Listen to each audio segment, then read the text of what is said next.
প্রিয় ভিউয়ার্স, আপনাদেরকে স্বাগত জানাচ্ছি রংপুর বেতপট্টিতে দেওয়ানবাড়ির পাশে অবস্থিত চিশতিয়া তরিকার দরবার শরীফ থেকে।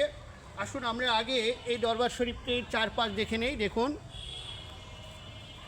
এখানে এই যে দরবার শরীফের অংশ, আপনারা দেখুন এক দৃষ্টিতে। আমরা দরবার শরীফটি দেখে তারপরে আমি আমার সংক্ষিপ্ত ইতিহাসের আলোকে পর্যালোচনামূলক আলোচনায় আসবো ইনশাল্লাহ। প্রিয় ভিউয়ার্স, এখন দেখুন যে আমি একটি পুরনো কূপের সামনে দাঁড়িয়ে আছি।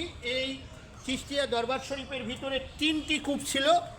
এটি হচ্ছে একটি, যেটি এখন ব্যবহৃত হচ্ছে। বর্তমানে কূপটি ব্যবহৃত হচ্ছে। এখানে মসজিদে যারা নামাজ পড়তে আসেন, মুসল্লিরা উজু করার ক্ষেত্রে এটি ব্যবহার করেন।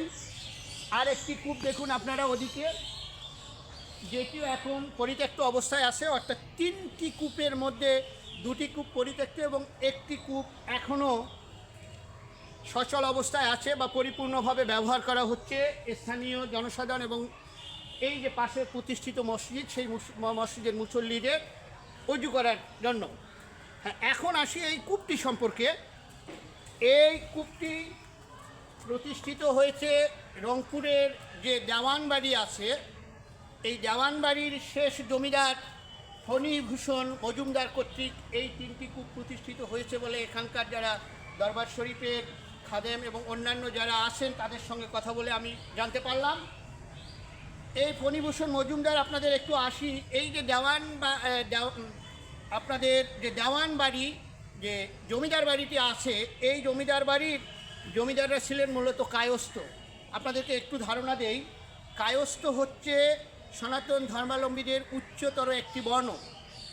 9 থেকে 11 শতকের মধ্যে এই কায়স্থ গোত্রটির আত্মপ্রকাশ ঘটে মূলত আমাদের উপমহাদেশে তথা বাংলাদেশে।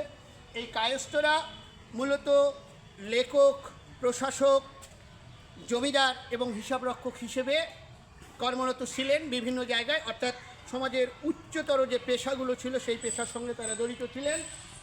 এটি হচ্ছে দেওয়ানবাড়ি রংপুর এর জমিদার, শেষ জমিদার ফণীভূষণ মজুমদার কর্তৃক প্রতিষ্ঠিত কূপ, যেটি হচ্ছে রংপুরের ইতিহাস এবং ঐতিহ্যের অন্যতম স্মারক।